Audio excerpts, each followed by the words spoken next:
जय राम जी की। श्री वाल्मीकि रामायण किष्किंधा कांड प्रथम सर्ग। पंपा सरोवर के दर्शन से श्री राम की व्याकुलता। श्री राम का लक्ष्मण से पंपा की शोभा तथा वहां की उद्दीपन सामग्री का वर्णन करना। लक्ष्मण का श्री राम को समझाना तथा दोनों भाइयों को ऋषमुख की ओर आते देख सुग्रीव तथा अन्य वानरों का भयभीत हो जाना। जय राम जी की। कमल उत्पल तथा मत्स्यों से भरी हुई उस पंपा नामक पुष्करणी के पास पहुंचकर सीता की सुधि आ जाने के कारण श्री राम की इंद्रियां शोक से व्याकुल हो उठीं। वे विलाप करने लगे। उस समय सुमित्रा कुमार लक्ष्मण उनके साथ थे। वहां पंपा पर दृष्टि पड़ते ही कमल पुष्पों में सीता के नेत्र मुख आदि का किंचित सादृश्य पाकर हर्ष उल्लास से श्री राम की सारी इंद्रियां चंचल हो उठीं। उनके मन में सीता जी के दर्शन की प्रबल इच्छा जाग उठी। उस इच्छा के अधीन से होकर वे सुमित्रा कुमार लक्ष्मण से इस प्रकार बोले, हे सुमित्रा नंदन, यह पंपा कैसी शोभा पा रही है। इसका जल वैदुर्य मणि के समान स्वच्छ एवं श्याम है। इसमें बहुत से पद्म और उत्पल खिले हुए हैं। तट पर उत्पन्न हुए नाना प्रकार के वृक्षों से इसकी शोभा और भी बढ़ गई है। हे सुमित्रा कुमार, देखो तो सही, पंपा के किनारे का वन कितना सुंदर दिखाई दे रहा है। यहाँ के ऊंचे ऊंचे वृक्ष अपनी फैली हुई शाखाओं के कारण अनेक शिखरों से युक्त पर्वतों के समान सुशोभित होते हैं।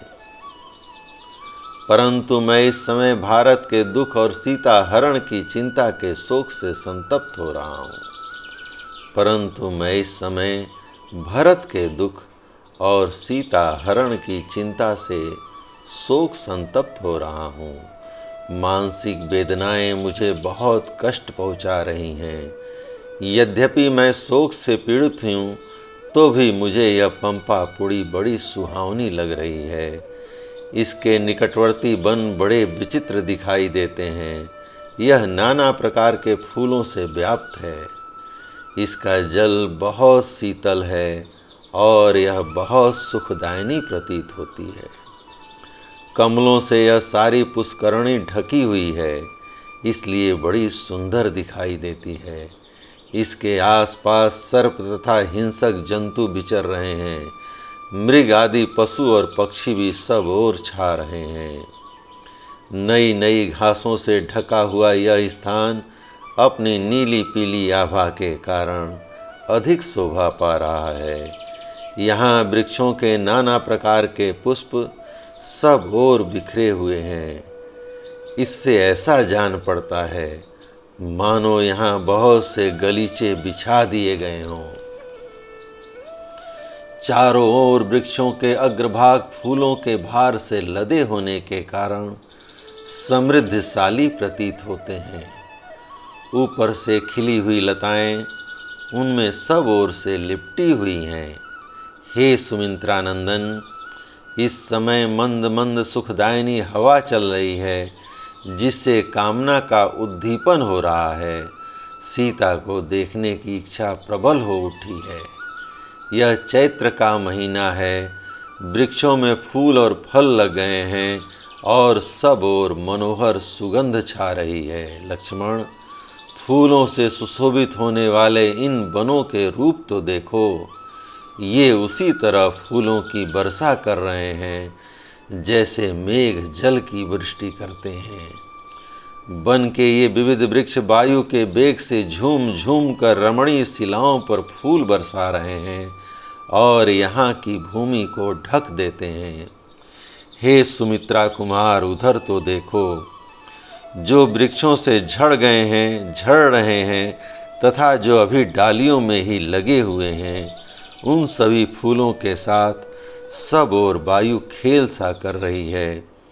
फूलों से भरी हुई वृक्षों की विभिन्न शाखाओं को झकझोरती हुई वायु जब आगे को बढ़ती है, तब अपने अपने स्थान से विचलित हुए भ्रमर मानो उसका यशोगान करते हुए उसके पीछे पीछे चलने लगते हैं।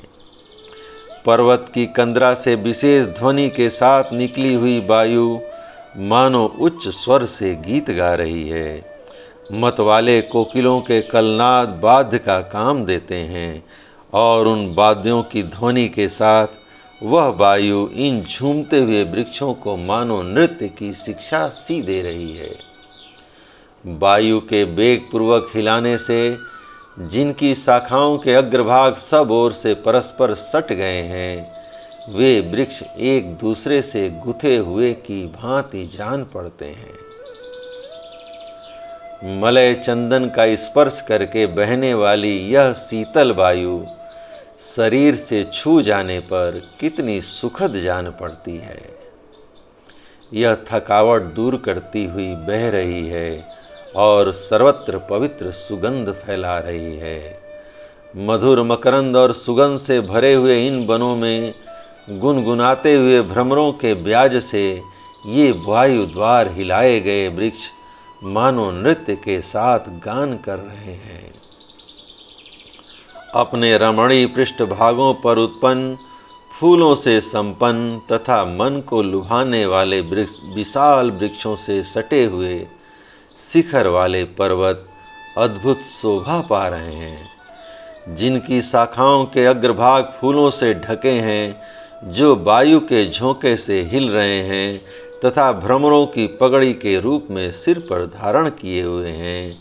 ये वृक्ष ऐसे जान पड़ते हैं मानो इन्होंने नाचना गाना आरंभ कर दिया है। देखो, सब ओर सुंदर फूलों से भरे हुए ये कनेर सोने के आभूषणों से विभूषित पीतांबरधारी मनुष्यों के समान शोभा पा रहे हैं। हे सुमित्रानंदन, नाना प्रकार के विहंगमों के कलरों से गूंजता हुआ यह बसंत का समय सीता से बिछड़े हुए मेरे लिए शोक को बढ़ाने वाला हो गया है। वियोग के शोक से तो मैं पीड़ित हूँ ही, यह कामदेव सीता विषयक अनुराग मुझे और भी संताप दे रहा है। कोकिल बड़े हर्ष के साथ कलनाद करता हुआ मानो मुझे ललकार रहा है। लक्ष्मण वन के रमणीय झरने के निकट बड़े हर्ष के साथ बोलता हुआ यह जल कुकट सीता से मिलने की इच्छा वाले मुझ राम को शोक मग्न किए देता है। पहले मेरी प्रिया जब आश्रम में रहती थी, उन दिनों इसका शब्द सुनकर मैं आनंद मग्न हो जाता था, वह आनंद मग्न हो जाती थी और मुझे भी निकट बुलाकर अत्यंत आनंदित कर देती थी। देखो, इस प्रकार भांति भांति की बोली बोलने वाले विचित्र पक्षी चारों ओर वृक्षों, झाड़ियों और लताओं की ओर उड़ रहे हैं। हे सुमित्रानंदन, देखो, ये पक्षियां नर पक्षियों से संयुक्त हो अपने झुंड में आनंद का अनुभव कर रही हैं, भौरों का गुंजारव सुनकर प्रसन्न हो रही हैं और स्वयं भी मीठी बोली बोल रही हैं। इस पंपा के तट पर यहाँ झुंड के झुंड पक्षी आनंद मग्न होकर चहक रहे हैं। जल कुकुटों के रति संबंधी कुजन तथा नर कोकिलों के कलनाद के ब्याज से मानो ये वृक्ष ही मधुर बोली बोलते हैं और मेरी अनंग वेदना को उद्दीप्त कर रहे हैं। जान पड़ता है यह बसंत रूपी आग मुझे जलाकर भस्म कर देगी। अशोक पुष्प के लाल लाल गुच्छे ही इस अग्नि के अंगार हैं, नूतन पल्लव ही इसकी लाल लाल लपटें हैं तथा भ्रमरों का गुंजारव ही इस जलती आग का चट चट शब्द है। हे सुमित्रानंदन,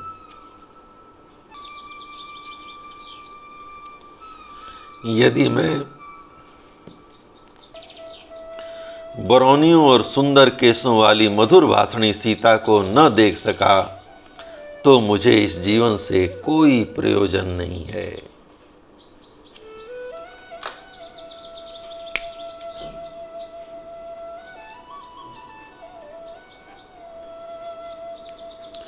निष्पाप लक्ष्मण, बसंत ऋतु में वन की शोभा बड़ी मनोहर हो जाती है। इसकी सीमा में सब और कोयल की मधुर कूक सुनाई पड़ती है। मेरी प्रिया सीता को यह समय बड़ा ही प्रिय लगता था।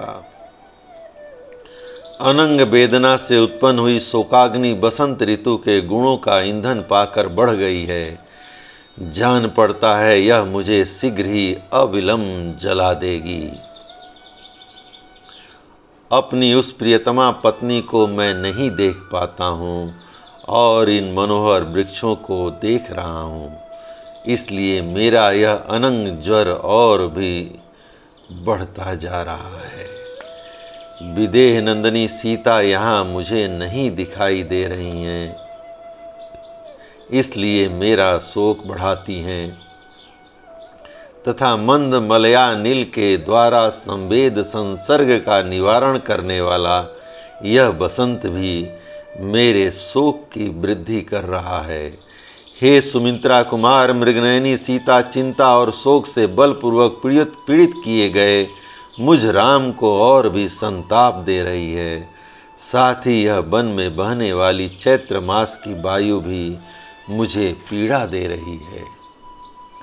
ये मोर स्फटक मणि के बने हुए गवाक्षों के समान प्रतीत होने वाले अपने फैले हुए पंखों से जो वायु से कंपित हो रहे हैं, इधर उधर नाचते हुए कैसी शोभा पा रहे हैं।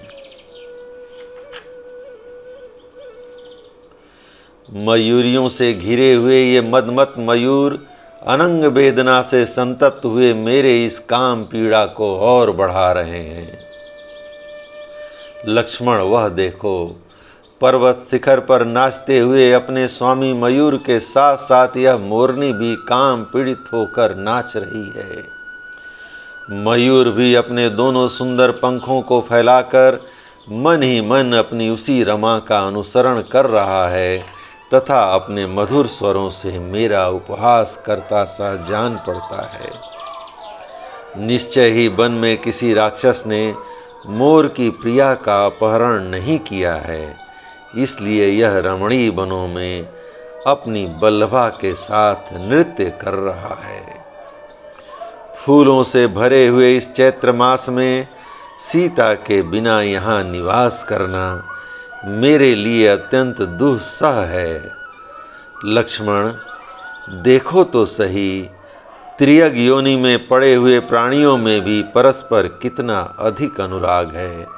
इस समय यह मोरनी काम भाव से अपने स्वामी के सामने उपस्थित हुई है। यदि विशाल नेत्र वाली सीता का अपहरण न हुआ होता तो वह भी इसी प्रकार बड़े प्रेम से वेगपूर्वक मेरे पास आती। लक्ष्मण, इस बसंत ऋतु में फूलों के भार से संपन्न हुए इन वनों के ये सारे फूल मेरे लिए निष्फल हो रहे हैं। प्रिया सीता के यहाँ न होने से इनका मेरे लिए कोई प्रयोजन नहीं रह गया है। अत्यंत शोभा से मनोहर प्रतीत होने वाले ये वृक्षों के फूल भी निष्फल होकर भ्रमर समूहों के साथ ही पृथ्वी पर गिर जाते हैं। हर्ष से भरे हुए ये झुंड के झुंड पक्षी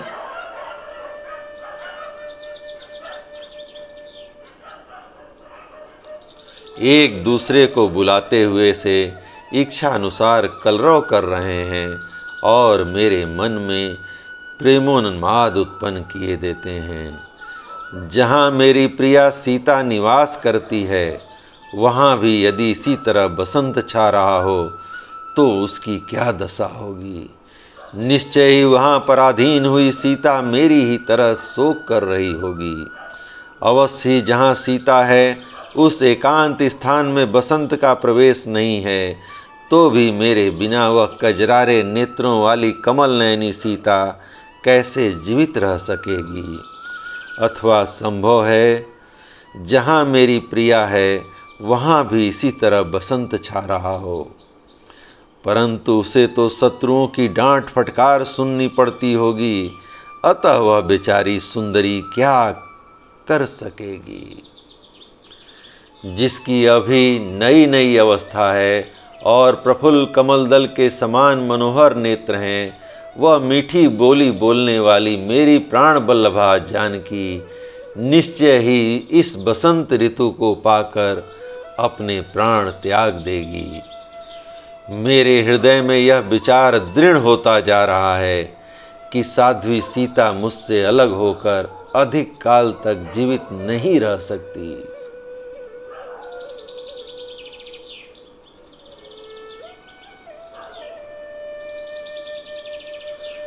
वास्तव में विदेह कुमारी का हार्दिक अनुराग मुझमें ही और मेरे संपूर्ण प्रेम सर्वथा विदेह नंदिनी सीता में ही प्रतिष्ठित है।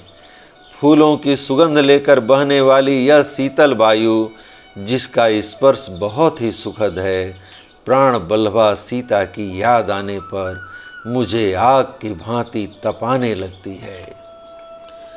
पहले जानकी के साथ रहने पर जो मुझे सदा सुखद जान पड़ती थी, वही वायु आज सीता के विरह में मेरे लिए शोकजनक हो गई है। जब सीता मेरे साथ थी, उन दिनों जो पक्षी कौवा आकाश में जाकर कांव कांव करता था, वह उसके भावी वियोग को सूचित करने वाला था। अब सीता के वियोग काल में वह कौवा वृक्ष पर बैठकर बड़े हर्ष के साथ अपनी बोली बोल रहा है। इससे सूचित हो रहा है कि सीता का संयोग शीघ्र ही सुलभ होगा। यही वह पक्षी है जो आकाश में स्थित होकर बोलने पर वैदेही के अपहरण का सूचक हुआ, किंतु आज यह जैसी बोली बोल रहा है, उससे जान पड़ता है कि यह मुझे विशाल लोचना सीता के समीप ले जाएगा। लक्ष्मण देखो, जिनकी ऊपरी डालियां फूलों से लदी हैं, वन में उन वृक्षों पर कलरव करने वाले पक्षियों का यह मधुर शब्द विरही जनों के मदोन्माद को बढ़ाने वाला है। वायु के द्वारा हिलाई जाती हुई उस तिलक वृक्ष की मंजरी पर भ्रमर सहसा जा बैठा है, मानो कोई प्रेमी काम मद से कंपित हुई प्रेयसी से मिल रहा हो। यह शोक प्रिया विरही कामी पुरुषों के लिए अत्यंत शोक बढ़ाने वाला है। यह वायु के झोंके से कंपित हुए पुष्प गुच्छों द्वारा मुझे डांट बताता हुआ सा खड़ा है। लक्ष्मण, ये मंजरियों से सुशोभित होने वाले आम के वृक्ष श्रृंगार विलास से मदमत्त हृदय होकर चंदन आदि अंगराग धारण करने वाले मनुष्यों के समान दिखाई देते हैं। हे नर श्रेष्ठ सुमित्रा कुमार, देखो, पंपा की विचित्र वन श्रेणियों में इधर उधर किन्नर विचर रहे हैं। लक्ष्मण देखो, पंपा के जल में सब ओर खिले हुए ये सुगंधित कमल प्रातः काल के सूर्य की भांति प्रकाशित हो रहे हैं। पंपा का जल बड़ा ही स्वच्छ है, इसमें लाल कमल और नील कमल खिले हुए हैं। हंस और कारंडव आदि पक्षी सब ओर फैले हुए हैं तथा सौगंधिक कमल इसकी शोभा बढ़ा रहे हैं। जल में प्रातः काल के सूर्य की भांति प्रकाशित होने वाले कमलों के द्वार सब ओर से घिरी हुई पंपा बड़ी शोभा पा रही है। उन कमलों के केसरों को भ्रमरों ने चूस लिया है। इसमें चक्रवाक सदा निवास करते हैं। यहाँ के वनों में विचित्र विचित्र स्थान हैं तथा पानी पीने के लिए आए हुए हाथियों और मृगों के समूहों से इस पंपा की शोभा और भी बढ़ जाती है। लक्ष्मण, वायु के थपेड़े से जिनमें वेग पैदा होता है, उन लहरों से ताड़ित होने वाले कमल पंपा के निर्मल जल में बड़ी शोभा पाते हैं। प्रफुल्ल कमल दल के समान विशाल नेत्रों वाली विदेह राजकुमारी सीता को कमल सदा ही प्रिय रहे हैं। उसे न देखने के कारण मुझे जीवित रहना अच्छा नहीं लगता है। ओहो, काम कितना कुटिल है, जो अन्यत्र गई हुई उस एवं परम दुर्लभ होने पर भी कल्याणमय वचन बोलने वाली उस कल्याण स्वरूपा सीता का बारंबार स्मरण दिला रहा है।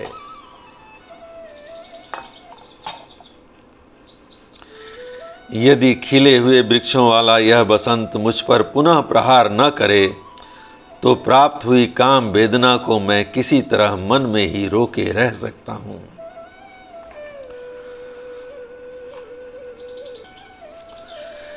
सीता के साथ रहने पर जो जो वस्तुएं मुझे रमणीय प्रतीत होती थीं, वे ही आज उसके बिना असुंदर जान पड़ती हैं।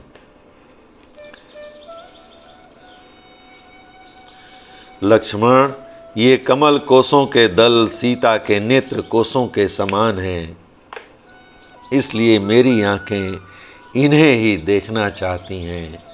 कमल केसरों का स्पर्श करके दूसरे वृक्षों के बीच से निकली हुई यह सौरभ युक्त मनोहर वायु सीता के निश्वास की भांति चल रही है। सुमित्रा नंदन, वह देखो, पंपा के दक्षिण भाग में पर्वत शिखरों पर खिली हुई कनेर की डाल कितनी अधिक शोभा पा रही है। विभिन्न धातुओं से विभूषित हुआ यह पर्वतराज ऋषमुख वायु के वेग से लाई हुई विचित्र धूलि की सृष्टि कर रहा है। सुमित्रा कुमार चारों ओर खिले हुए और सब ओर से रमणीय प्रतीत होने वाले पत्रहीन पलाश वृक्षों से उपलक्षित इस पर्वत के पृष्ठभाग आग में जलते हुए से जान पड़ते हैं।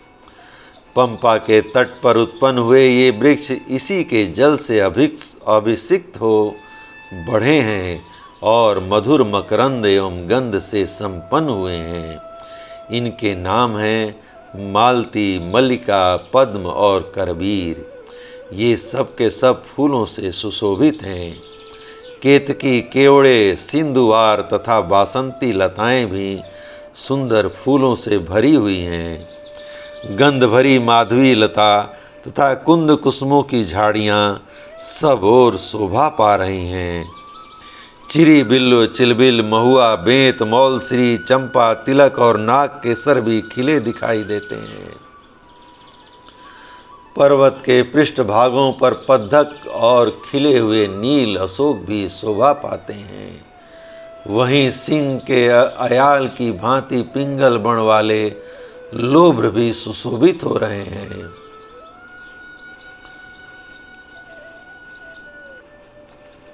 अंगोल, कुरंट, चुणक, सेमल, पारिभद्रक, नीम या मदार, आम, पाटली, कोबिदार, मुचुकुंद, नारंग और अर्जुन नामक वृक्ष भी पर्वत शिखरों पर फूलों से लदे दिखाई देते हैं। केतक, उद्दालक, शिरीष, शीशम, धौ, सेमल, पलाश, लाल कुर्बक, तिनीस, नक्तमाल, चंदन, स्यंदन, हिमताल, तिलक तथा नाग के सर के पेड़ भी फूलों से भरे दिखाई देते हैं। हे सुमित्रा नंदन, जिनके अग्रभाग फूलों से भरे हुए हैं, उन लता बलरियों से लिपटे हुए पंपा के इस मनोहर और बहुसंख्यक वृक्षों को तो देखो। वे सब के सब यहाँ फूलों के भार से लदे हुए हैं। हवा के झोंके खाकर जिनकी डालें हिल रही हैं, वे ये वृक्ष झुककर इतने निकट आ जाते हैं कि हाथ से इनकी डालियों का स्पर्श किया जा सके। सलोनी लताएं मदमत सुंदरियों की भांति इनका अनुसरण करती हैं। एक वृक्ष से दूसरे वृक्ष पर, एक पर्वत से दूसरे पर्वत पर तथा एक वन से दूसरे वन में जाती हुई वायु अनेक रसों के आस्वादन से आनंदित सी होकर बह रही है। कुछ वृक्ष प्रचुर पुष्पों से भरे हुए हैं और मधु एवं सुगंध से संपन्न हैं। कुछ मुकुलों से आवेष्टित हो श्याम वर्ण से प्रतीत हो रहे हैं। वह भ्रमर राग से रंगा हुआ है और यह मधुर है, यह स्वादिष्ट है तथा यह अधिक खिला हुआ है, इत्यादि बातें सोचता हुआ फूलों में ही लीन हो रहा है। पुष्पों में छिपकर फिर ऊपर की ओर उड़ जाता है और सहसा अन्यत्र चला जाता है। इस प्रकार मधु का लोभी भ्रमर पंपा तीरवर्ती वृक्षों पर विचर रहा है। स्वयं झरकर गिरे हुए पुष्प समूहों से आच्छादित हुई यह भूमि ऐसी सुखदायिनी हो गई है, मानो इस पर शयन करने के लिए मुलायम बिछौने बिछा दिए गए हों। हे सुमित्रा नंदन, पर्वत के शिखरों पर जो नाना प्रकार की विशाल शिलाएं हैं, उन पर झड़े हुए भांति भांति के फूलों ने उन्हें लाल पीले रंग की सैयाओं के समान बना दिया है। हे सुमित्रा कुमार, बसंत ऋतु में वृक्षों के फूलों का यह वैभव तो देखो। इस चैत्र मास में ये वृक्ष मानो परस्पर होड़ लगाकर फूले हुए हैं। लक्ष्मण, वृक्ष अपनी ऊपरी डालियों पर फूलों का मुकुट धारण करके बड़ी शोभा पा रहे हैं तथा वे भ्रमरों के गुंजारों से इस तरह कोलाहल पूर्ण हो रहे हैं, मानो एक दूसरे का आवाहन कर रहे हों। यह कारंडव पक्षी पंपा के स्वच्छ जल में प्रवेश करके अपनी प्रियतमा के साथ रमण करता हुआ काम का उद्दीपन सा कर रहा है। मंदाकिनी के समान प्रतीत होने वाली इस पंपा का जब ऐसा मनोरम रूप है, तब संसार में उसके जो मनोरम गुण विख्यात हैं, वे उचित ही हैं। रघुश्रेष्ठ लक्ष्मण, यदि साध्वी सीता दिख जाए और यदि उसके साथ हम यहाँ निवास करने लगें, तो हमें न इंद्रलोक में जाने की इच्छा होगी और न अयोध्या में लौटने की ही। हरी हरी घासों से सुशोभित ऐसे रमणीय प्रदेशों में सीता के साथ सानंद विचरने का अवसर मिले, तो मुझे अयोध्या का राज्य न मिलने के कारण कोई चिंता नहीं होगी और न दूसरे ही दिव्य भोगों की अभिलाषा हो सकेगी। इस वन में भांति भांति के पल्लवों से सुशोभित और नाना प्रकार के फूलों से उपलक्षित ये वृक्ष प्राण बल्लभा सीता के बिना मेरे मन में चिंता उत्पन्न कर देते हैं। सुमित्रा कुमार, देखो इस पंपा का जल कितना शीतल है। इसमें असंख्य कमल खिले हुए हैं, चकवे विचरते हैं और कारंडव निवास करते हैं। इतना ही नहीं, जल कुकुट तथा क्रोंच भरे हुए हैं एवं बड़े बड़े मृग इसका सेवन करते हैं। चहकते हुए पक्षियों से इस पंपा की बड़ी शोभा हो रही है। आनंद में निमग्न रहते हुए ये नाना प्रकार के पक्षी मेरे सीता विषयक अनुराग को उद्दीप्त कर देते हैं, क्योंकि इनकी बोली सुनकर मुझे नूतन अवस्था वाली कमल नयनी चंद्रमुखी प्रियतमा सीता का स्मरण हो आता है। लक्ष्मण, देखो पर्वत के विचित्र शिखरों पर ये हरिण अपने हरणियों के साथ विचर रहे हैं और मैं मृग नयनी सीता से बिछुड़ गया हूँ। इधर उधर विचरते हुए ये मृग मेरे चित्त को व्यथित किए देते हैं। मत वाले पक्षियों से भरे हुए इस पर्वत के रमणीय शिखर पर यदि प्राण बल्लभा सीता का दर्शन पा सकूं, तभी मेरा कल्याण होगा। हे सुमित्रा नंदन, यदि सुमध्यमा सीता मेरे साथ रहकर इस पंपा सरोवर के तट पर सुगंध समीर का सेवन कर सके, तो मैं निश्चय ही जीवित रह सकता हूँ। लक्ष्मण, जो लोग अपनी प्रियतमा के साथ रहकर पद्म और सौगंधिक कमलों की सुगंध लेकर बहने वाली शीतल मंद एवं शोक नाशन पंपा वन की वायु का सेवन करते हैं, वे धन्य हैं। हाय, यह नई अवस्था वाली कमल लोचना जनक नंदनी प्रिया सीता मुझसे बिछुड़कर बेबसी की दशा में अपने प्राणों को कैसे धारण करती होगी। लक्ष्मण, धर्म के जानने वाले सत्यवादी राजा जनक जब जन समुदाय में बैठकर मुझसे सीता का कुशल समाचार पूछेंगे, उस समय मैं उन्हें क्या उत्तर दूंगा। हाय, पिता के द्वारा वन में भेजे जाने पर जो धर्म का आश्रय ले मेरे पीछे पीछे यहाँ चली आई, वह मेरी प्रिया इस समय कहाँ है। लक्ष्मण, जिसने राज्य से वंचित और हताश हो जाने पर भी मेरा साथ नहीं छोड़ा, मेरा ही अनुसरण किया, उसके बिना अत्यंत दीन होकर मैं कैसे जीवन धारण करूँगा। जो कमल दल के समान सुंदर, मनोहर एवं प्रशंसनीय नेत्रों से सुशोभित है, जिससे मीठी मीठी सुगंध निकलती रहती है, जो निर्मल तथा चेचक आदि के चिन्ह से रहित है, जनक किशोरी के उस दर्शनीय मुख को देखे बिना मेरी सुध बुध खोई जा रही है। लक्ष्मण, वैदेही के द्वारा कभी हंसकर और कभी मुस्कुराकर कही हुई वे मधुर, हितकर एवं लाभदायक बातें, जिनकी कहीं तुलना नहीं है, मुझे अब कहाँ सुनने को मिलेंगी। 16 वर्ष की सी अवस्था वाली साध्वी सीता यद्यपि वन में आकर कष्ट उठा रही थी, तथापि जब मुझे अनंग वेदना या मानसिक कष्ट से पीड़ित देखती, तब मानो उसका अपना सारा दुख नष्ट हो गया हो। इस प्रकार प्रसन्न सी होकर मेरी पीड़ा दूर करने के लिए अच्छी अच्छी बातें करने लगती थी। राजकुमार, अयोध्या में चलने पर जब मनस्विनी माता कौशल्या पूछेंगी कि मेरी बहू रानी कहाँ है, तो मैं उन्हें क्या उत्तर दूंगा। लक्ष्मण, तुम जाओ, भातृवत्सल भरत से मिलो। मैं तो जनक नंदिनी सीता के बिना जीवित नहीं रह सकता। इस प्रकार महात्मा श्री राम को अनाथ की भांति विलाप करता देख भाई लक्ष्मण ने युक्ति युक्त एवं निर्दोष वाणी में कहा, हे पुरुषोत्तम श्री राम, आपका भला हो, आप अपने को संभालिए, शोक न कीजिए। आप जैसे पुण्यात्मा पुरुषों की वृद्धि उत्साह शून्य नहीं होती। आप जैसे पुरुषात्मा पुरुषों की बुद्धि उत्साह शून्य नहीं होती।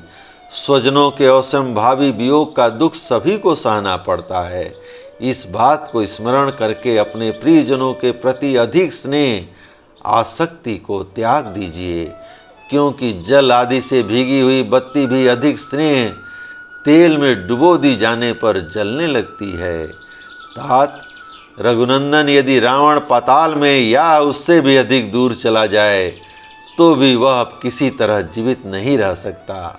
पहले उस पापी राक्षस का पता लगाइए, फिर या तो वह सीता को वापस करेगा या अपने प्राणों से हाथ धो बैठेगा।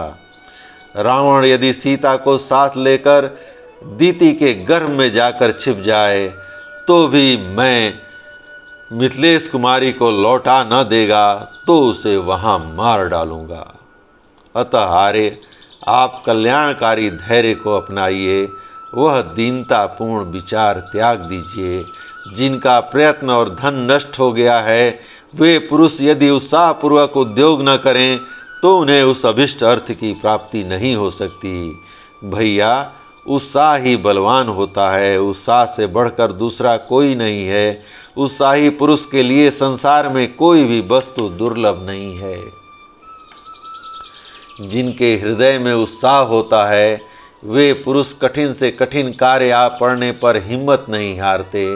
हम लोग केवल उत्साह का आश्रय लेकर ही जनक नंदिनी को प्राप्त कर सकते हैं।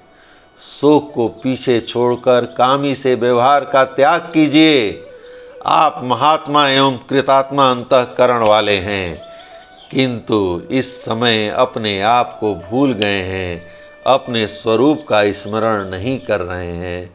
लक्ष्मण के इस प्रकार समझाने पर शोक से संतप्त चित्त हुए श्री राम ने शोक और मोह का परित्याग करके धैर्य धारण किया।